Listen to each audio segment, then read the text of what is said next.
नमस्कार दोस्तों, कैसे आप लोग। उम्मीद करता हूँ अच्छे होंगे। आज हम लोग देखेंगे एड्यूटेरिया का सेट नंबर 37। इससे पहले हम लोगों ने 1 से लेकर पूरे 36 सेट देखे हैं विस्तार के साथ। दोस्तों, आप रोज वीडियो को देखिए और मैं पूरा विश्वास दिलाता हूं आपको कि आपकी जीके जीएस से जितने भी क्वेश्चन एग्जाम में आएंगे वो ज़्यादा से ज़्यादा मैं आपको क्लियर करा दूंगा। चलिए दोस्तों, देखते हैं आज का सेट। देखते हैं पहला प्रश्न है, यदि कोई वस्तु सीढ़ी पर चढ़ता है और चढ़कर उतर जाता है तो किए गए कार्य का मान होगा। तो किए गए कार्य का मान 0 होगा। Option number C. कितना होगा? 0 होगा। कार्य होता क्या है? तो किसी भी वस्तु पर लगाए गए बल तथा बल की दिशा में विस्थापन को हम लोग कार्य कहते हैं। क्या कहते हैं? कार्य कहते हैं। अच्छा, इसे और अच्छा से समझते हैं। यदि बल यानी F और विस्थापन के मध्य, डिस्प्लेसमेंट के मध्य थीटा डिग्री का कोण बनता हो तो कार्य क्या होगा? तो कार्य होगा W cosec theta into displacement. अगर थीटा के जगह हम लोग 0 डिग्री का मान रखते हैं तो कार्य सर्वाधिक होगा। अगर थीटा का मान 90 डिग्री रखते हैं, चूंकि ये सीढ़ी पे चढ़ रहा है, ऊपर चढ़ के फिर नीचे आ रहा है, तो थीटा का मान जब 90 डिग्री रखेंगे तो कोस 90 डिग्री का मान कितना होता है? तो 0 होता है। तो कार्य मेरा कितना होगा? 0 होगा। कार्य कितना हो जाएगा? 0 हो जाएगा। चलिए दोस्तों, देखते हैं आज का अगला प्रश्न है, 1 पारसेक निम्न में से किसके बराबर होता है? तो 1 पारसेक बराबर कितना होता है देख लेते हैं। तो 1 पारसेक बराबर 3.08 इंटू 10⁻16 मीटर होता है। कितना होता है? 3.08 इंटू 10⁻16 मीटर होता है। वही बात करें, पारसेक जो है किसकी मात्रक होता है? तो यह जो है खगोलीय इकाई लंबाई का या दूरी का, लंबाई की खगोलीय इकाई पारसेक होती है। अच्छा, आप लोग बताएं 1 पारसेक बराबर कितना लाइट ईयर होता है? तो 1 पारसेक बराबर 3.262 लाइट ईयर होता है। 3.262 प्रकाश वर्ष होता है। वही प्रकाश वर्ष की बात करें तो 1 प्रकाश वर्ष बराबर कितना होता है? 1 प्रकाश वर्ष बराबर 9.46 इंटू 10⁻15 मीटर। ये 1 प्रकाश वर्ष का मान होता है। चलिए दोस्तों, देखते हैं अगला प्रश्न है, निम्न में से कौन एक अदिश राशि नहीं है? अदिश राशि नहीं है की बात है तो चुंबकीय क्षेत्र सदिश राशि है। कैसी राशि है? सदिश राशि है। सदिश राशि की बात करें तो वेग, विस्थापन, बल, त्वरण, ये सारे जो है सदिश राशियां हैं। अच्छा, चुंबकीय क्षेत्र का मात्रक क्या होता है? तो चुंबकीय क्षेत्र का मात्रक होता है टेस्ला। क्या होता है? टेस्ला होता है। चलिए दोस्तों, प्रश्न है, निम्न में से किस स्थिति में ध्वनि का वेग अधिकतम होगा? तो किस स्थिति में होगा? तो देख लेते हैं। 27 डिग्री सेल्सियस आर्द्र वायु, ध्वनि का वेग नमी युक्त वायु में अधिक होता है और शुष्क में नमी से कम होता है। और ताप बढ़ने से, ताप जितना ज्यादा होगा माध्यम का, ध्वनि का वेग भी अधिक होगा। तो सबसे अधिक ताप यहाँ देख रहे हैं 27 डिग्री, और शुष्क और आर्द्र दोनों है तो आर्द्र में, तो ऑप्शन नंबर डी। चलिए आप लोग बताएं, वायु में ध्वनि का वेग 332 मीटर पर सेकेंड। वही बात करें हाइड्रोजन में 1269 मीटर पर सेकेंड। एल्युमिनियम की बात करें तो 1213 मीटर, अल्कोहल की बात करें तो 1213 मीटर प्रति सेकेंड। वहीं पारा की बात करें, पारा में ध्वनि का वेग होता है 1450 मीटर प्रति सेकेंड। लोहा एग्जाम में पूछ लिया जाता है, लोहा में ध्वनि का वेग होता है 5130 मीटर पर सेकेंड। चलिए दोस्तों, देखते हैं अगला प्रश्न। और प्रश्न है, चुंबकीय क्षेत्र का एसआई मात्रक होता है। तो चुंबकीय क्षेत्र का एसआई मात्रक होता है टेस्ला। क्या होता है? टेस्ला। Option number C. वहीं आप लोग बताएं, ज्योतीय तीव्रता का क्या होता है? ज्योतीय तीव्रता का एसआई मात्रक होता है कैंडला। क्या होता है? कैंडला। वहीं ज्योति फ्लक्स का क्या होता है? तो ज्योति फ्लक्स का एसआई मात्रक होता है ल्यूमेन। क्या होता है? ल्यूमेन होता है। देखते हैं दोस्तों अगला प्रश्न है, यदि किसी वस्तु को पृथ्वी से चंद्रमा पर ले जाया जाए तो उसके द्रव्यमान पर क्या प्रभाव पड़ेगा? ये हम लोग पिछले सेट में भी देख चुके हैं। तो उसका द्रव्यमान पे कोई प्रभाव नहीं पड़ेगा, द्रव्यमान पर कोई प्रभाव नहीं पड़ेगा, उसका भार बदल जाएगा। उसका भार क्या होगा? बदल जाएगा, क्योंकि भार निकालने के लिए हम लोग उसके द्रव्यमान को ग्रेविटेशनल फोर्स से मल्टीप्लाई करते हैं। हम लोग जानते हैं चंद्रमा का जो गुरुत्वाकर्षण बल होता है पृथ्वी के गुरुत्वाकर्षण बल से कम होता है, 1/6 होता है। तो जैसे हम लोग पृथ्वी से ले जाएंगे चंद्रमा पर तो वहां उसका भार कम हो जाएगा। चलिए दोस्तों देखते हैं अगला प्रश्न। जब पानी में नमक मिलाया जाता है तो उसके क्वथनांक एवं गलनांक बिंदु पर क्या प्रभाव पड़ता है? जब पानी में हम लोग नमक मिलाते हैं तो उसका क्वथनांक बढ़ जाता है। क्वथनांक क्या होता है? बढ़ जाता है, और गलनांक घट जाता है। तो इसका आंसर हो जाएगा ऑप्शन नंबर सी। द्रव का क्वथनांक जो है दाब बढ़ाने से बढ़ता है। दाब बढ़ाने से क्या होता है? द्रव का क्वथनांक बढ़ता है, और घटाने से घटता है। चलिए दोस्तों देखते हैं अगला प्रश्न। प्रश्न है, निम्न में से वह कौन सी घटना है जो केवल प्रकाश में होती है, ध्वनि में नहीं होती है? तो केवल प्रकाश में ध्रुवन जो है केवल प्रकाश में होता है। अब ध्रुवन ही सिद्ध करता है कि प्रकाश एक अनुप्रस्थ तरंग है। प्रकाश एक अनुप्रस्थ तरंग है। अच्छा, अनुप्रस्थ तरंग होती क्या है? अनुप्रस्थ तरंग जब तरंग गति की दिशा का माध्यम के कणों के कंपन करने की दिशा के लंबवत हो तो वह तरंग क्या कहलाती है? अनुप्रस्थ तरंग कहलाती है। और वही उसकी दिशा जो है समानांतर हो तो वह अनुदैर्ध्य तरंग कहलाती है। चलिए दोस्तों देखते हैं अगला प्रश्न। प्रश्न है, स्थिर अनुपात का नियम किस वैज्ञानिक ने दिया था? तो स्थिर अनुपात का नियम किस वैज्ञानिक ने दिया था? तो जोसेफ फ्राउस्ट ने। ऑप्शन नंबर सी, जोसेफ फ्राउस्ट ने स्थिर अनुपात का नियम दिया था। वहीं जॉन डाल्टन ने परमाणु सिद्धांत दिया था। परमाणु सिद्धांत दिया था। बात करें रदरफोर्ड की तो परमाणु के नाभिक मॉडल दिया था। परमाणु के नाभिक का मॉडल दिया था रदरफोर्ड ने। वहीं बात करें केवेंडिश तो ये हाइड्रोजन की खोज किया था। केवेंडिश ने हाइड्रोजन की खोज किया था। चलिए दोस्तों देखते हैं अगला प्रश्न। प्रश्न है, CO2 में निम्न में से किस प्रकार का प्रसंकरण पाया जाता है?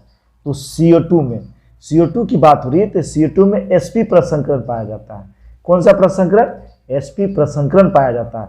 वही बात करें हीरा में तो हीरा में sp3 प्रसंकरण पाया जाता है। sp2 प्रसंकरण ग्रेफाइट में पाया जाता है। एग्जाम में आया हुआ क्वेश्चन है कि हीरा में कौन सा प्रसंकरण पाया जाता है? sp3 प्रसंकरण, और ग्रेफाइट में sp2 sp प्रसंकरण यह रेखीय आकृति का होता है। वहीं sp2 प्रसंकरण यह त्रिकोणीय आकृति का होता है, और sp3 प्रसंकरण यह त्रिकोणीय पिरामिडी आकृति का होता है। दोस्तों देखते हैं अगला प्रश्न। प्रश्न है, परमाणु रिएक्टर में विमंदक का कार्य करता है।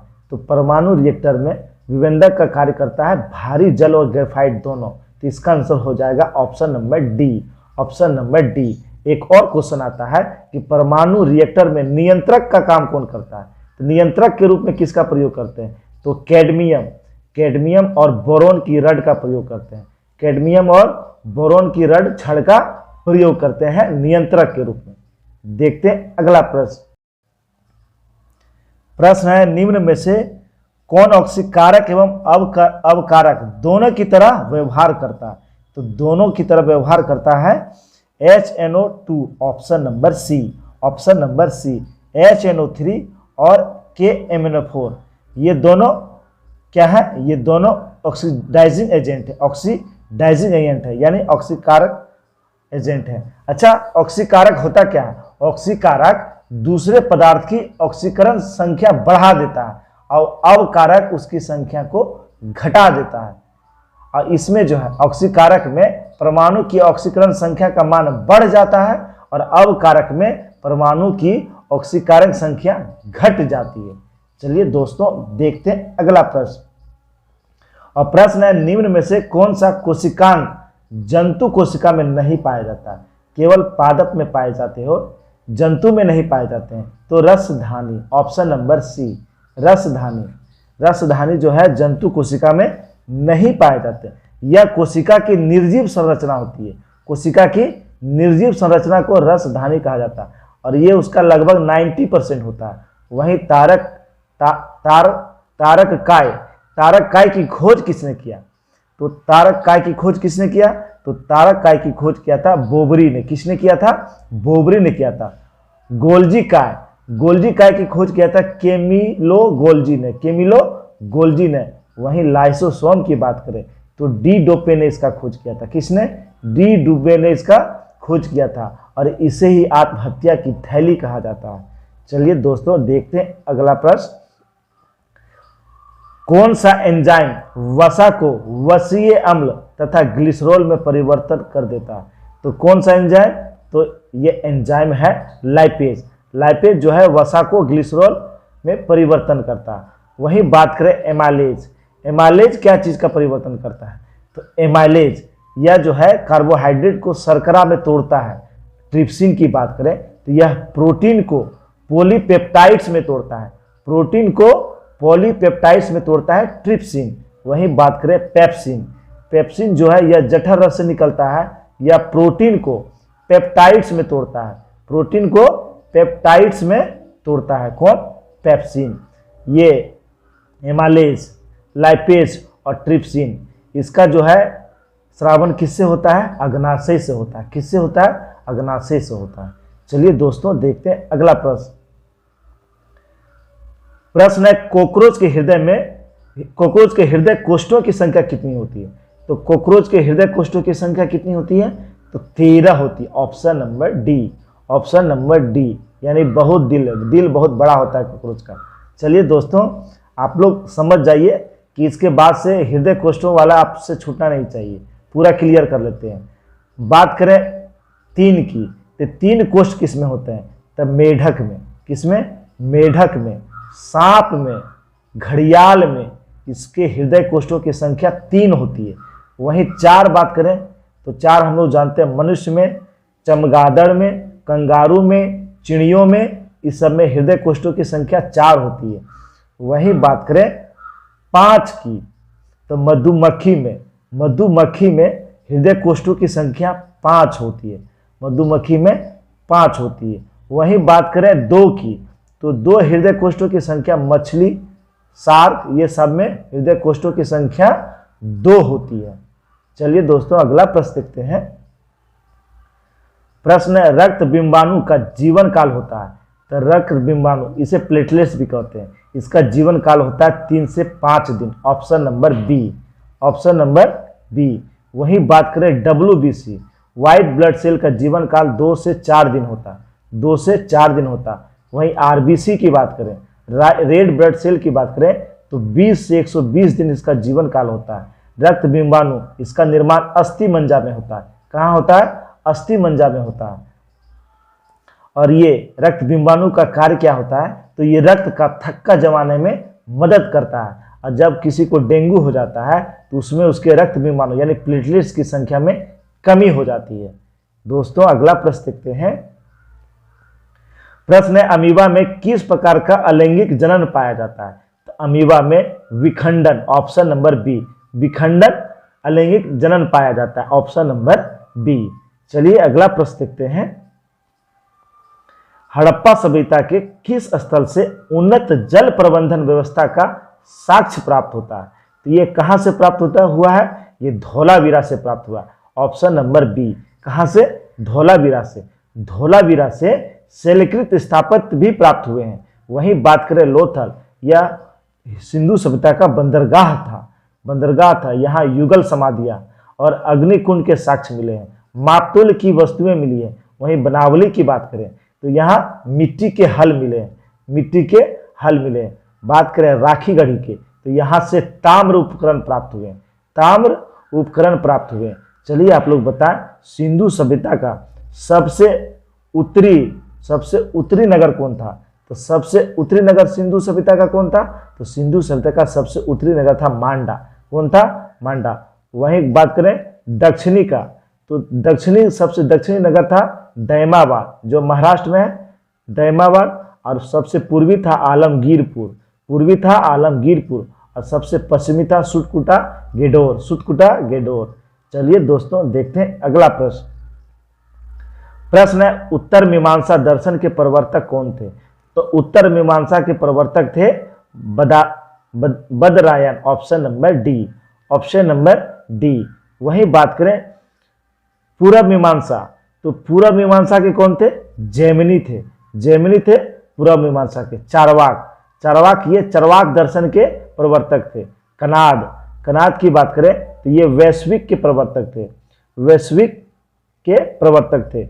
वहीं बात करें न्याय दर्शन, न्याय दर्शन के कौन थे?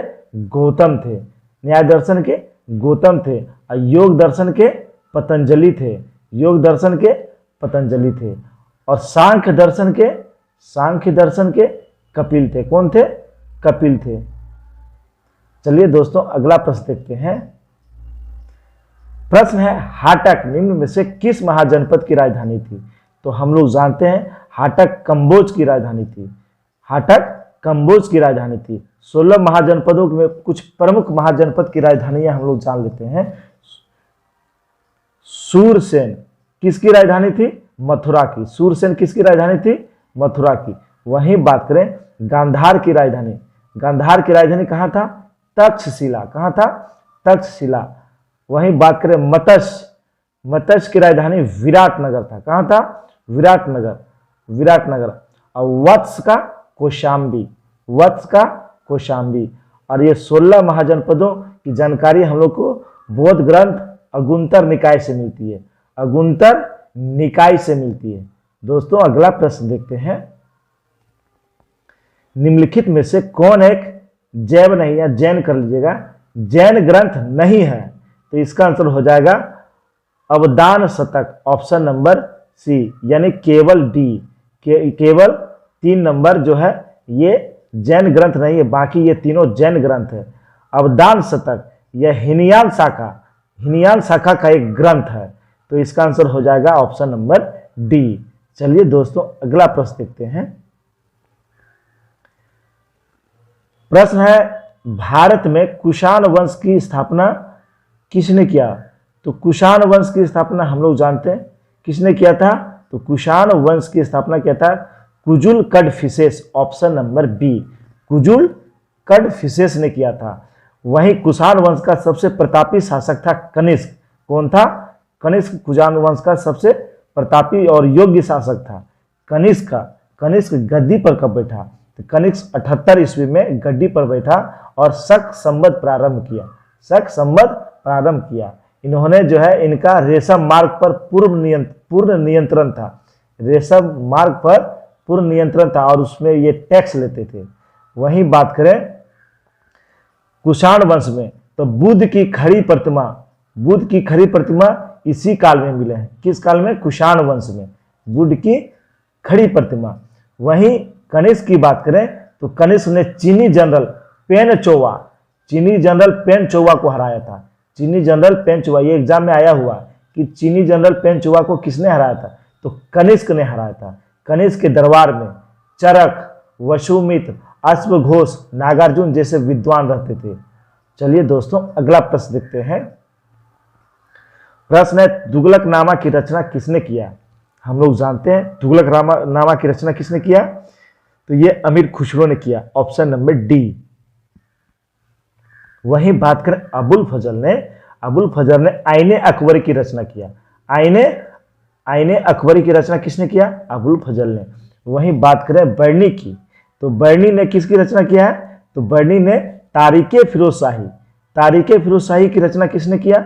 तारीखे फिरोज शाही की रचना बर्नी ने किया था। वहीं अब्बास खान शेरवानी, इन्होंने किसकी रचना किया? तो इन्होंने शेर शाह की जीवनी लिखी थी, तारीखे शेर शाही, तारीखे शेर शाही। चलिए दोस्तों देखते हैं अगला प्रश्न। प्रश्न है दिल्ली सल्तनत के किस शासक को गुलाम का गुलाम कहा जाता है? तो गुलाम का गुलाम इल्तुतमिश को कहा जाता है। किसे? इल्तुतमिश को कहा जाता है।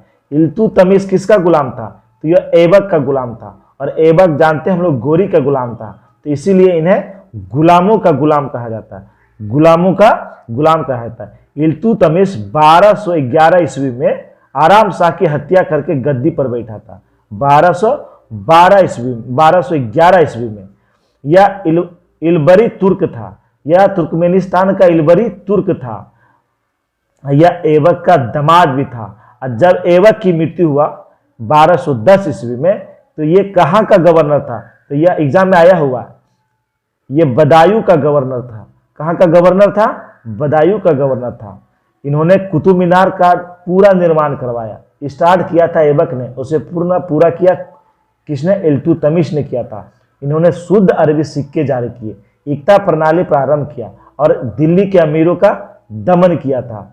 और चंगेज खां से बचने के लिए जलालुद्दीन को इन्होंने संरक्षण नहीं दी। एग्जाम में आया हुआ क्वेश्चन है, इन्होंने जलालुद्दीन को संरक्षण नहीं दिया था। और इन्होंने राजधानी को दिल्ली से लाहौर से, राजधानी को लाहौर से कहाँ ले आया? राजधानी को लाहौर से दिल्ली स्थानांतरित कर दिया। उन्होंने राजधानी कहाँ बना लिया? दिल्ली स्थापित कर लिया था। चलिए दोस्तों देखते हैं अगला प्रश्न। प्रश्न है दारुल सफा की स्थापना किसने किया था? तो दारुल सफा की स्थापना किया था फिरोज शाह तुगलक ने। किसने किया था? फिरोज शाह तुगलक ने किया था। फिरोज शाह तुगलक नहीं, दीवाने बंदगान, दीवाने बंदगान विभाग, दीवाने खैरात विभाग और दीवाने इस्तिकहाक विभाग, इस्तिकहाक विभाग की स्थापना किसने किया था? फिरोज शाह तुगलक ने।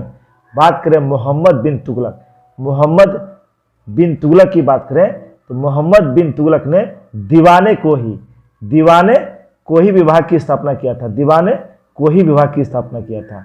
वहीं अलाउद्दीन खिलजी ने दीवाने मुस्त खराज और दीवाने रियासत की स्थापना किसने किया था? अलाउद्दीन खिलजी ने किया था, बाजार नियंत्रण के लिए। चलिए दोस्तों अगला प्रश्न देखते हैं। प्रश्न है फारसी यात्री अब्दुल रज्जाक ने किसके शासनकाल में विजयनगर की यात्रा की थी? तो ये किसके शासनकाल में? तो देवराय द्वितीय के शासनकाल में। Option number B. देवराय प्रथम के समय निकोली कोट्टी आया था, निकोली कोट्टी आया था। बात करें कृष्ण देव राय के समय डोइंग पायस और बारबोसा किसके समय में आया था?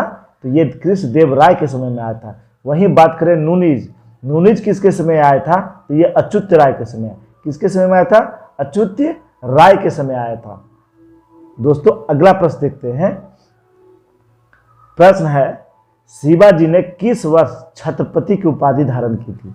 तो किस वर्ष उपाधि धारण किया था? तो ये 1674 ईस्वी में। ऑप्शन नंबर सी 1674 ईस्वी में। 5 जून 1674 को इनका राज्याभिषेक हुआ था। और राज्याभिषेक वाराणसी के जो पंडित जी थे, कौन थे? गंगा भट्ट ने इसका राज्याभिषेक कराया था। किसने कराया था? गंगा भट्ट ने इसका राज्याभिषेक कराया था। बात करें शिवाजी तो इनका जन्म कब हुआ? इनका जन्म 6 अप्रैल 1627 को शिवनेर दुर्ग में हुआ था।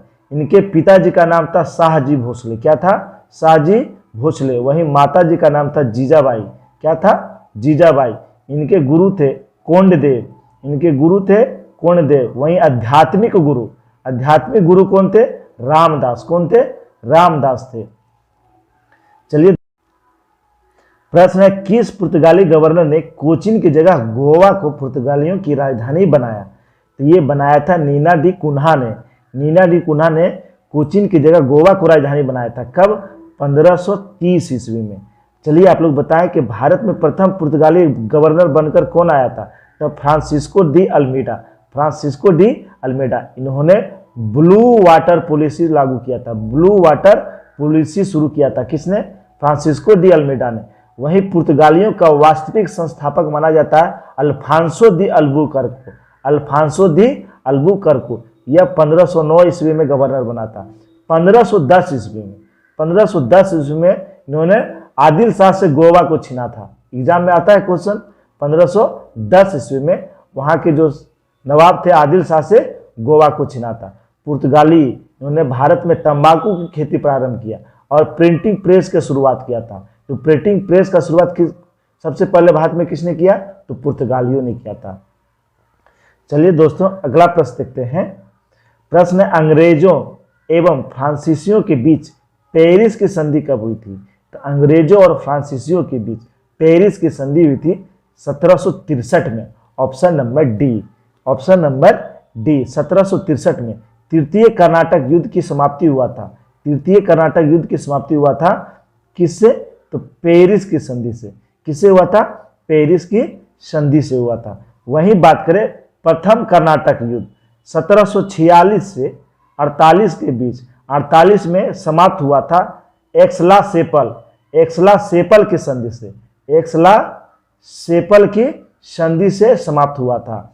वहीं बात करें द्वितीय कर्नाटक युद्ध, यह 1749 से 1754 तक चला और यह पांडिचेरी की संधि से समाप्त हुआ। कौन सी संधि से? पांडिचेरी की संधि से समाप्त हुआ। चलिए दोस्तों अगला प्रश्न देखते हैं। प्रश्न है, निम्नलिखित में से किस राजवंश ने वैष्णव धर्म को संरक्षण प्रदान किया था? तो वैष्णव धर्म को संरक्षण प्रदान किया था गुप्त वंश ने। Option number C. किसने? गुप्त वंश ने। और गुप्त वंश का जानते हैं संस्थापक कौन था? श्री गुप्त था। चलिए दोस्तों अगला प्रश्न देखते हैं। प्रश्न, सन्यासी आंदोलन से संबंधित कौन एक नेता नहीं था? तो Shankar Singh. Option number C. Shankar Singh का संबंध सन्यासी विद्रोह से नहीं था। वहीं विद्रोह की बात करते हैं तो चलिए आप लोग बताएं कि फकीर विद्रोह का नेता कौन था? मजनू शाह। कौन था? मजनू शाह। वहीं कूका विद्रोह का नेता कौन था? जवाहरमल। कौन था? जवाहरमल। दोस्तों अगला प्रश्न देखते हैं। निम्न में से किस भारतीय राज्य की सीमा म्यांमार से नहीं लगती है? सीमा वाला क्वेश्चन हमेशा ध्यान देना है। एक न एक क्वेश्चन एग्जाम में, हर एक एग्जाम में इससे आते हैं। तो म्यांमार से किसकी सीमा नहीं लगती है? त्रिपुरा की नहीं लगती है। किसकी नहीं लगती है? त्रिपुरा की नहीं लगती है। म्यांमार से भारत के 4 राज्यों की सीमा लगती है, अरुणाचल प्रदेश, नागालैंड, मणिपुर और मिजोरम। ये 4 राज्यों की सीमा म्यांमार से लगती है। त्रिपुरा की सीमा केवल बांग्लादेश से लगता है। किससे लगता है? यह 3 ओर से बांग्लादेश से घिरा हुआ है। चलिए दोस्तों अगला प्रश्न देखते हैं। प्रश्न है, गॉडविन ऑस्टिन पर्वत शिखर किस पर्वत श्रेणी में स्थित है? तो गॉडविन ऑस्टिन यह काराकोरम श्रेणी में अवस्थित है। Option number C. Option number C. और ये ट्रांस हिमालय के अंतर्गत आते हैं। किस हिमालय के अंतर्गत आते हैं? ट्रांस हिमालय के अंतर्गत आते हैं। चलिए आप लोग बताएं, कंचनजंगा जो पर्वत श्रृंखला है वह किस श्रेणी में आते हैं? तो कंचनजंगा जो है यह आते हैं वृहद हिमालय में। किस में आते हैं? वृहद हिमालय। वृहद हिमालय में माउंट एवरेस्ट, नामचा बर्मा, धौलाधर, ये सारे किस में आते हैं? ये सारे आते हैं वृहद हिमालय के अंतर्गत। चलिए दोस्तों अगला प्रश्न देखते हैं। प्रश्न है, तवा किस नदी की सहायक नदी है? तो तवा किसकी सहायक नदी है? नर्मदा की। नर्मदा की सहायक नदियां बरना, हिरन, दूधी, शेर, ये सारी किसकी सहायक नदियां हैं? नर्मदा की सहायक नदियां हैं। वहीं महानदी की सहायक नदी की बात करें तो तेल, इब, हसदेव, ये किसकी सहायक नदियां हैं? ये महानदी की सहायक नदियां। चंबल की सहायक नदी की बात करें तो काली सिंध, प्रमुख नदी है काली सिंध, पार्वती, बनास, छिप्रा। बनास और छिप्रा ये किसकी सहायक नदियां हैं? चंबल की सहायक नदियां। वहीं ताप्ती की सहायक नदी की बात करें तो पूर्णा, गिरना, अरला, ये सारे किसकी सहायक नदियां हैं? ये ताप्ती की सहायक नदियां हैं। किसकी? ताप्ती की सहायक नदियां हैं। चलिए दोस्तों अगला प्रश्न देखते हैं। प्रश्न है, उत्तर पूर्वी मानसून से सबसे अधिक वर्षा किस राज्य में होती है? तो सबसे अधिक वर्षा होती है तमिलनाडु से। वहीं दक्षिण पश्चिम मानसून से सबसे कम वर्षा कहाँ होती है? तो तमिलनाडु में होती है। कहाँ होती है? तमिलनाडु में होती है। और ये उत्तर पूर्वी मानसून आता कब है? तो ये ठंडे समय में, यानी शीतकालीन वर्षा है, ठंडे समय में ये आते हैं। दक्षिण पश्चिम मानसून ये भारत में सबसे पहले केरल के तट पे जून के प्रथम सप्ताह में टकराते हैं। चलिए दोस्तों अगला प्रश्न देखते हैं। प्रश्न है, मेंटूर परियोजना किस नदी पर स्थित है? तो मेंटूर परियोजना कावेरी नदी पर स्थित है। किस नदी पर? कावेरी नदी पर। वहीं शरावती नदी पर शरावती परियोजना है। ताप्ती नदी पर उकाई परियोजना और काकरापार परियोजना है। उकाई परियोजना और काकरापार परियोजना। क्वेश्चन आता है श्री सेलम परियोजना किस नदी पर है? तो ये श्रीशैलम परियोजना कृष्णा नदी पर है। किस नदी पर है? कृष्णा नदी पर है। वहीं बात करें तुलबुल परियोजना, ये झेलम नदी पर है। किस नदी पर है? झेलम नदी पर है। माता टीला परियोजना एग्जाम में आया हुआ, माता टीला परियोजना किस नदी पर है? बेतवा नदी पर। किस नदी पर है? बेतवा नदी पर। वहीं बात करें निजाम सागर परियोजना, निजाम सागर परियोजना यह मंजीरा नदी पर है। किस नदी पर है? मंजीरा नदी पर है। चलिए दोस्तों, तातीपाका तेल परिशोधनशाला किस राज्य में है? तो ये आंध्र प्रदेश में। कहाँ है? आंध्र प्रदेश में। असम की बात करें तो असम में डिगबोई और नुमलीगढ़, डिगबोई और नुमलीगढ़ दो फेमस तेल परिशोधनशाला है। वहीं बात करें उड़ीसा में तो उड़ीसा में पारादीप, पारादीप परिशोधशाला है, पारादीप तेल परिशोधशाला है। गुजरात की बात करें तो जामनगर, जामनगर और वाडीनार, जामनगर और वाडीनार परिशोधनशाला किस राज्य में है? गुजरात में है। वहीं बम्बई हाई, यह महाराष्ट्र में है। कहाँ है? महाराष्ट्र में है। वहीं नागपट्टनम, ये तमिलनाडु में है। नागपट्टनम तमिलनाडु में है। प्रश्न है 2011 की जनगणना के अनुसार भारत में सबसे अधिक शहरी जनसंख्या किस राज्य में है? तो ये महाराष्ट्र में, ऑप्शन नंबर बी। और दूसरे स्थान पर उत्तर प्रदेश, दूसरे स्थान पे उत्तर प्रदेश। सबसे कम शहरी जनसंख्या सिक्किम में। किस राज्य में? सिक्किम में। उसके बाद बिहार में। वहीं बात करें ग्रामीण जनसंख्या प्रतिशत में सबसे अधिक था, कहाँ पर? हिमाचल प्रदेश में। कहाँ था? हिमाचल प्रदेश में था, हिमाचल प्रदेश में। वहीं बात करें कि सबसे अधिक नगरीय प्रतिशत में जनसंख्या किस राज्य का? तो गोवा का। किस राज्य का? गोवा का था। वहीं बात करें, दो क्वेश्चन एग्जाम में आते हैं कि किस राज्य में अनुसूचित जनजाति, अनुसूचित जनजाति नहीं पाए जाते हैं, यानी एसटी नहीं पाए जाते हैं? तो हरियाणा और पंजाब, हरियाणा और पंजाब में कोई भी अनुसूचित जनजाति नहीं पाए जाते हैं। वहीं क्वेश्चन आता है कि किस राज्य में अनुसूचित जाति नहीं पाए जाते? तो नागालैंड और अरुणाचल प्रदेश, नागालैंड और अरुणाचल प्रदेश में कोई भी अनुसूचित जाति नहीं पाए गए हैं। चलिए दोस्तों, अगला प्रश्न देखते हैं। प्रश्न है भारत का सबसे बड़ा जैव मंडल आरक्षित क्षेत्र है।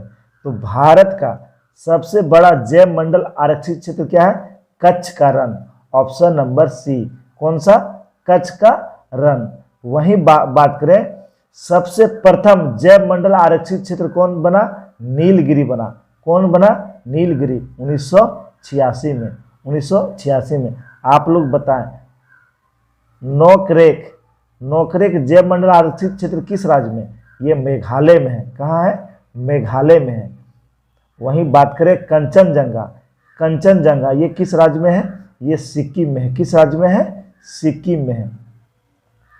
चलिए दोस्तों, देखते हैं अगला प्रश्न। प्रश्न है भारतीय संविधान में संशोधन की शक्ति एवं प्रक्रिया का वर्णन निम्न में से किस अनुच्छेद में? तो संविधान संशोधन किस अनुच्छेद में है? अनुच्छेद 368, ऑप्शन नंबर डी। और संविधान संशोधन भारत में दक्षिण अफ्रीका के संविधान से लिया गया है। किस देश के संविधान से? दक्षिण अफ्रीका के संविधान से। वहीं बात करें 268 का, तो इसमें क्या चीज़ वर्णन है? तो इसमें जो है शुल्क के बारे में वर्णन है। वहीं बात करें 378 का, तो लोक सेवा आयोग के बारे में वर्णन है। वहीं बात करें 377 में, अनुच्छेद 377 में, तो के बारे में, के उपबंध के बारे में चर्चा है। के उपबंध के बारे में चर्चा है। दोस्तों, अगला प्रश्न देखते हैं। किसी राज्य में राष्ट्रपति शासन की घोषणा को मंजूरी देने वाला प्रस्ताव संसद के दोनों सदनों द्वारा निम्न में से किस बहुमत द्वारा पारित किया जाता है? तो किस बहुमत द्वारा पारित किया जाता है? साधारण बहुमत के द्वारा, ऑप्शन नंबर ए। साधारण बहुमत के द्वारा, साधारण बहुमत के द्वारा ही धन विधेयक को पास होना होता है, वित्त विधेयक को पास होना होता है। और वहीं विशेष बहुमत की आवश्यकता किसमें पड़ती है? तो संविधान संशोधन, जब संविधान संशोधन होता है तो उसमें विशेष बहुमत की आवश्यकता होती है। अगला प्रश्न देखते हैं। मंत्री नियुक्त किए जाने के संबंध में क्या सही नहीं है? क्या सही नहीं है देख लेते हैं। जो लोकसभा का सदस्य नहीं है वह मंत्री नहीं बन सकता, यही सही नहीं है। ऑप्शन नंबर ए, जो लोकसभा का सदस्य नहीं भी है वह भी मंत्री बन सकता है। और राज्यसभा का सदस्य मंत्री बन, बिल्कुल सही, लोकसभा का सदस्य मंत्री बन सकता है, सही। संसद का सदस्य मंत्री बन सकता है, बाकी सारे सही है। चलिए दोस्तों अगला प्रश्न देखते हैं। प्रश्न है, निम्न में से कौन सुलेमित नहीं है? सुलेमित नहीं है। निर्वाचन भाग 15 सही है। आपातकालीन उपबंध 18 में, ये भी सही है। संविधान संशोधन 21 ये गलत है। ऑप्शन नंबर सी, संविधान संशोधन भाग 20 में है। किसमें है? भाग 20 में है। अनुसूचित जाति एवं जनजाति क्षेत्र भाग 10 सही है। चलिए बताइए आप लोग, भाग 16 में क्या चीज़ का वर्णन? तो अनुसूचित जाति जनजाति पिछड़े वर्गों के लिए विशेष उपबंध। वहीं भाग 17 में राजभाषा की चर्चा, राजभाषा। और भाग 19 में क्या है? आपात उपबंध। 19 में आपात उपबंध। और 21 में क्या है? अस्थायी संक्रमणाधीन और विशेष उपबंध की चर्चा। वहीं भाग 22 में संक्षिप्त नाम। प्रश्न है, नियंत्रण एवं महालेखा परीक्षक कैग अपनी लेखा परीक्षण रिपोर्ट निम्न में से किसे सौंपता है? तो वो राष्ट्रपति को सौंपते हैं। ऑप्शन नंबर सी, किन्हें सौंपते हैं अपनी रिपोर्ट? राष्ट्रपति को। और राष्ट्रपति उसे संसद के सामने प्रस्तुत करते हैं।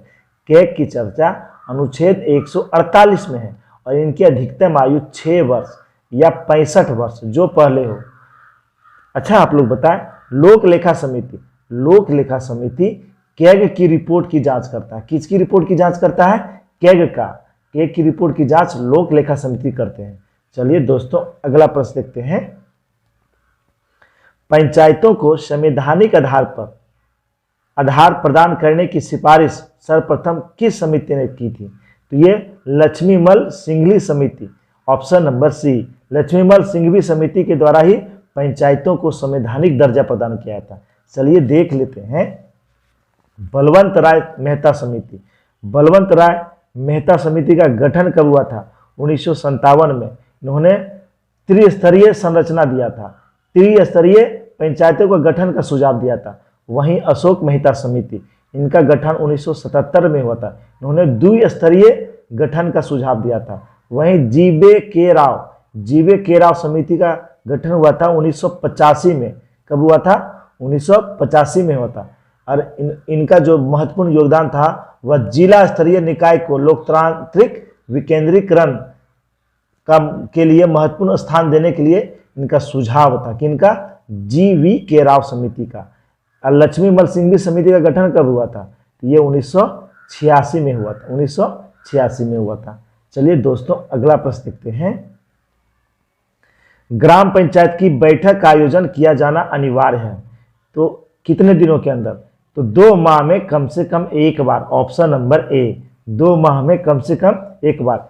सबसे पहले पंचायती राज कहाँ लागू किया गया?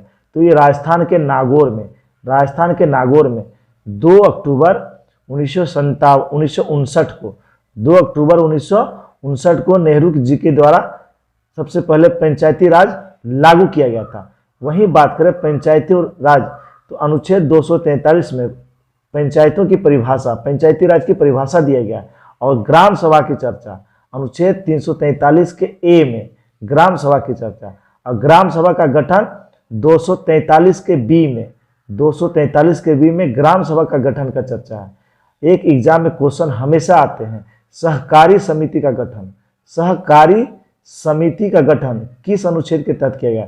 तो 243 के जेड जे में, 243 के जेड जे के तहत सहकारी समितियों का गठन किया गया था। चलिए दोस्तों देखते हैं अगला प्रश्न। और प्रश्न है, ग्राम पंचायतों की बैठक हेतु कितनी कोरम या गणपूर्ति आवश्यक होती है? तो सदस्यों की संख्या की आधी। उनका कोरम कितना होता है? सदस्यों की संख्या की आधी होती है। जबकि लोकसभा वगैरह में 1/10 होता है। कितना होता है? 1/10 होता है। बात करें ग्राम पंचायत की, तो इनकी चुनाव हेतु न्यूनतम आयु कितना है? 21 वर्ष। 21 वर्ष इनका न्यूनतम आयु है दोस्तों। अगर और पंचायतों को कितने विषय प्रदान किए गए? तो पंचायतों को 29 विषय, कितने विषय प्रदान किए गए? 29 विषय प्रदान किए गए हैं। प्रश्न है, वैश्विक वित्तीय स्थिरता रिपोर्ट जारी करता है, ये कौन जारी करता है? अंतर्राष्ट्रीय मुद्रा कोष। अंतर्राष्ट्रीय मुद्रा कोष IMF ये जारी करता है। IMF की स्थापना कब किया गया था? IMF की स्थापना कब किया गया था? तो IMF की स्थापना किया था 1943 में। 1943 में वाशिंगटन DC इसका मुख्यालय है। वाशिंगटन DC इसका मुख्यालय है। और ये जो ऋण देते हैं केवल सदस्य देशों को ही ऋण देते हैं। सदस्य देशों को ही ऋण देते हैं। यह विदेशी विनिमय की सुविधा प्रदान करता है और सदस्य देशों की आर्थिक उन्नति में मदद करता है और अवमूल्यन को रोकता है। वहीं बात करें वर्ल्ड बैंक, विश्व बैंक, तो विश्व बैंक की स्थापना 1944 में हुआ। संयुक्त राष्ट्र हम लोग जानते हैं, इसकी स्थापना 24 अक्टूबर 1945 को हुआ। इसका मुख्यालय न्यूयॉर्क में। कहाँ? न्यूयॉर्क में। अगला प्रश्न देखते हैं। प्रश्न है, ग्रेट डिवाइडिंग रेंज किस देश में है? ग्रेट डिवाइडिंग रेंज ऑस्ट्रेलिया में है। किस देश में है? ऑस्ट्रेलिया में। Option number C. Option number C. चलिए आप लोग बताएं, अलास्का श्रेणी कहाँ है? अलास्का श्रेणी कहाँ है? USA और कनाडा में। USA और कनाडा में। चलिए आप लोग बताएं, पिनरीज पर्वत कहाँ है? पिनरीज पर्वत ये स्पेन और फ्रांस में है। स्पेन और फ्रांस में। यह स्पेन और फ्रांस के बीच सीमा का भी निर्धारण करता है। वहीं बात करें ब्लैक फॉरेस्ट का किस देश में है? एग्जाम में आया हुआ क्वेश्चन। ब्लैक फॉरेस्ट किस देश में है? ये जर्मनी में है। किस देश में है? जर्मनी में है। वहीं बात करें एटलस पर्वत कहाँ है? तो एटलस पर्वत उत्तर पश्चिम अफ्रीका में है। उत्तर पश्चिम अफ्रीका में है। चलिए दोस्तों देखते हैं आज का अंतिम प्रश्न। और प्रश्न है, रीगा निम्न में से किस देश की राजधानी है? तो रीगा किस देश की राजधानी है? तो रीगा लातविया की राजधानी है। Option number C. किसकी राजधानी है? लातविया की। और लातविया की मुद्रा क्या है? यूरो। लातविया की मुद्रा क्या है? यूरो। वहीं बात करें लिथुआनिया की राजधानी कहाँ है? तो लिथुआनिया की राजधानी बुलियुस। कहाँ है? बुलियुस। और यहाँ की मुद्रा यूरो है। वहीं बात करें कोसोवो, इसकी राजधानी है प्रिस्टिना। कोसोवो की राजधानी प्रिस्टिना है और यहाँ की मुद्रा भी यूरो है। बात करें मेसिडोनिया की राजधानी कहाँ? एस्कोयस। मेसिडोनिया की राजधानी एस्कोयस है। कहाँ है? एस्कोयस। और यहाँ की मुद्रा है मेसिडोनियाई दिनार यहाँ की मुद्रा है। दोस्तों ये 50 महत्वपूर्ण प्रश्न हम लोग इस सेट में देखें जो आपके हर एक एग्जाम के लिए बहुत ही महत्वपूर्ण है। दोस्तों पढ़ाई आप लोग मन लगा के कीजिएगा, जब तक समझिएगा नहीं तब तक मन लगेगा नहीं, इसलिए आप लोग समझने की कोशिश कीजिएगा। दोस्तों अगर वीडियो आप लोग को अच्छा लगा हो तो लाइक कर देंगे और अपने अपने ग्रुप में शेयर कर देंगे। धन्यवाद।